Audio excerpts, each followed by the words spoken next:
అందరికీ నమస్తే. నేను మీ శ్రవణ్, మల్కాజ్గిరి కార్పొరేటర్. మిత్రులారా, గత ప్రభుత్వం సేర్ అంటే ఇప్పుడున్నటువంటి ప్రభుత్వం సవా సేర్ అంటుంది. నువ్వు తప్పులు చేసినావు అంటే నీకు మించి తప్పులు నేను చేస్తాను ఇప్పుడున్నటువంటి ప్రభుత్వం అంటావు. ఈరోజు స్వచ్ఛదనము పచ్చదనం పేరుతోటి ఒక కార్యక్రమాన్ని చేస్తున్నటువంటి ఈ ప్రభుత్వము, దీనికి సంబంధించి ప్రిపరేటరీ మీటింగ్ జిహెచ్ఎంసీలో అర్బన్ లోకల్ బాడీగా జిహెచ్ఎంసీ యొక్క ఆధ్వర్యంలో చేస్తున్నటువంటి ఈ కార్యక్రమంలో నాలా పూడిక తీతలు తీయాలి. తీస్తుర్రా ఏడైనా? తీస్తలేరు. మరి మొక్కలు పెంచాలి, హరితహారాన్ని ప్రోత్సహించాలి. ఏదో తూతు మంత్రంగా ఒకటో రెండు వదిలేస్తా ఉన్నారు. ఎక్కడైనా పెడతా ఉన్నారా? పెట్టట్లేదు. వ్యర్థాల తొలగింపు అన్నారు.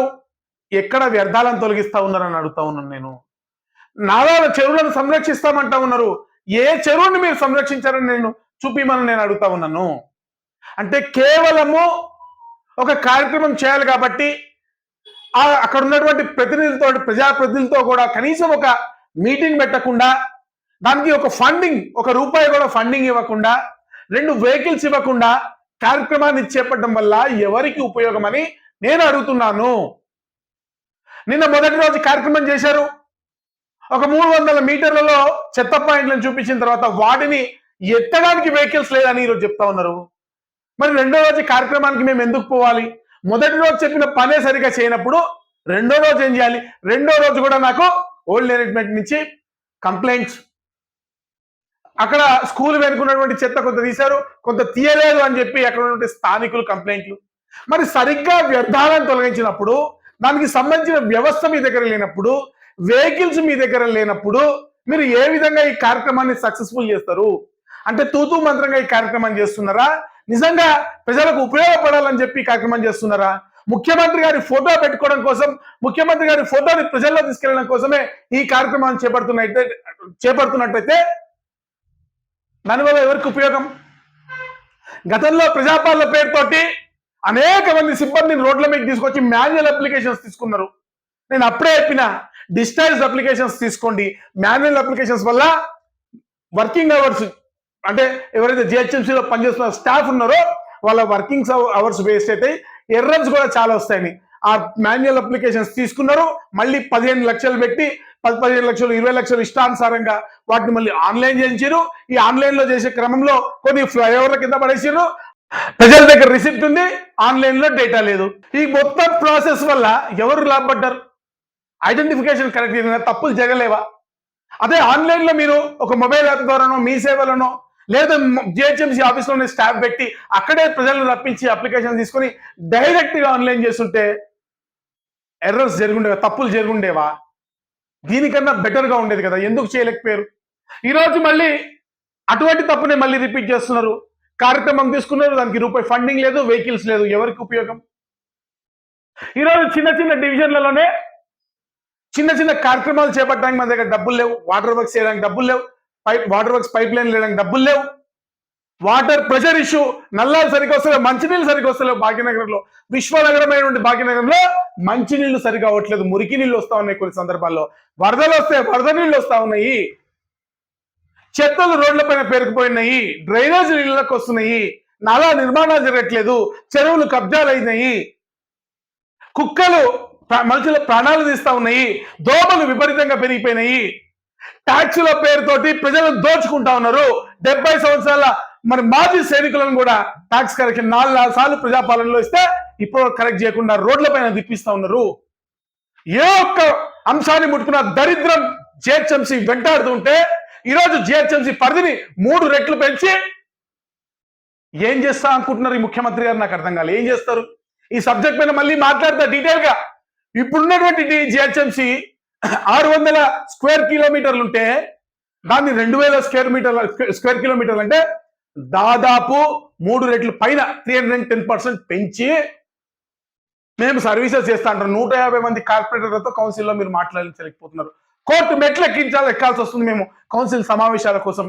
ఏ ఒక్క సమావేశంలో అజెండా చర్చించలేదు. ఏ ఒక్క సమస్య జిహెచ్ఎంసీ పరిధిలో పరిష్కారం కావట్లేదు. నిత్యం సమస్యలతో విలయతాండవం జరుగుతూ ఉంది జిహెచ్ఎంసీలో. మరి ఈరోజు పెంచి జిహెచ్ఎంసీ 3 రెట్లు పెంచి ఏం చేద్దాం అనుకుంటున్నారు?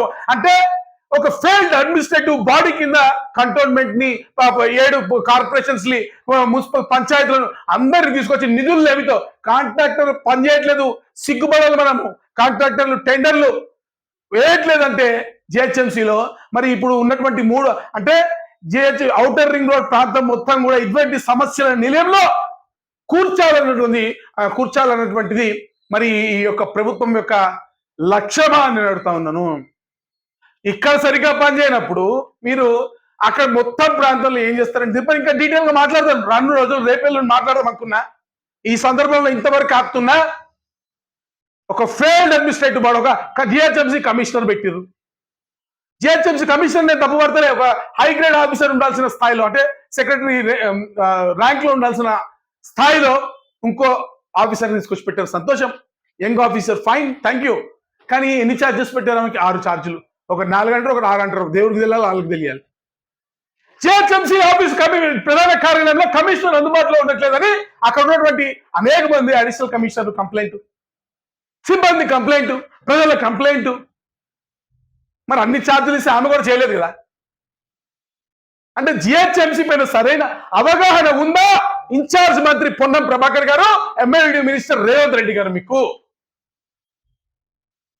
6 ఛార్జీలు పెట్టి నిత్యం సమస్యల వలయంలో కూరుకుపోయినటువంటి జిహెచ్ఎంసీలో ఒక ఆఫీసర్ ఫుల్ టైం పనిచేసిన సమయం సరిపోదు. 6 ఛార్జీలు ఉన్న ఆఫీసర్ని తీసుకొచ్చి మీరు ఇక్కడ పెట్టారు. ఏ విధంగా జిహెచ్ఎంసీ బాగు చేయాలనుకుంటున్నారు మీరు చెప్పాలి నాకు ఈరోజు. ప్రజలారా గమనించండి, ఇది అవగాహన లేకపోవడం వల్ల, అడ్మినిస్ట్రేటివ్ హ్యాండ్ లేకపోవడం వల్ల, అంటే ఏ విధంగా పరిపాలన నడిపించాలన్నటువంటి ఆలోచన లేకపోవడం వల్లనే ఈ ఫెయిల్యూర్ జరుగుతూ ఉంది. మీరు దీన్ని విమర్శగా తీసుకుంటే నేను చేయగలిగింది ఏం లేదు. నేను ప్రతిపక్షం కాబట్టి విమర్శిస్తా. ఇది తప్ప, రాంగా, రైటా మీరు తేల్చుకోండి. ఈ రోజున ఈ ప్రభుత్వానికి చెప్తా ఉన్నాను, ఈ రోజున ఇది నేను చెప్పేది రాంగా రైటా మీరు తేల్చుకోండి. మీ మనస్సాక్షిని అడగండి. నిజంగా కనుక నేను చెప్పేది కరెక్ట్ అయితే కరెక్ట్ చేసుకోండి. ఈ వ్యవస్థలో మీరైతే స్టేట్మెంట్ చేస్తున్నారో, ఏ మెకానిజంతో మీరు జిహెచ్ఎంసీ నడిపిస్తున్నారో, దీన్ని మీరు మార్చుకోవాల్సిన పద్ధతి, మార్చుకోవాల్సిన సమయం ఆసన్నమైంది. దాదాపు సంవత్సరం కావస్తుంది. ఇంకెప్పుడు జిహెచ్ఎంసీని బాగు చేస్తారని నేను అడుగుతున్నాను. ఇంకా ఇదే పద్ధతిలో మీరు పందాలో మీరు పోదలుచుకుంటే ఈ జిహెచ్ఎంసీ మరింత అధ్వానంగా పోయేటువంటి పరిస్థితి ఉంది. ఇప్పటికే రియల్ ఎస్టేట్ డౌన్, అక్కడెక్కడో ప్రపంచ నగరం కడతా, విశ్వనగరం, ఫ్యూచర్ సిటీ కడతా అంటారు. ప్రెసెంట్ సిటీకి దిక్కు లేదు, ఫ్యూచర్ సిటీ గురించి మాట్లాడుతున్నాం. ఇది భాగ్యనగర ప్రజల పునాదులు ఉన్నటువంటి భాగ్యసీమ భాగ్యనగరం. దీన్ని కాపాడండి. ఫస్ట్ మీరు ఫ్యూచర్ సిటీ ఎవరు కావాలి? ఫ్యూచర్ సిటీ వస్తుందో లేదో, వస్తే వాళ్ళు బాగుపడతారు. ఇప్పుడు బతుకున్న వాళ్ళైతే బాగుపడాలి కదా. ఇప్పుడున్న వాళ్ళైతే ప్రశాంతంగా నివసించాలి కదా. పచ్చని చెట్లను చూడాలి, చల్లని గాలిని పీల్చాలి, చెత్తలేని రోడ్లపై నడవాలి.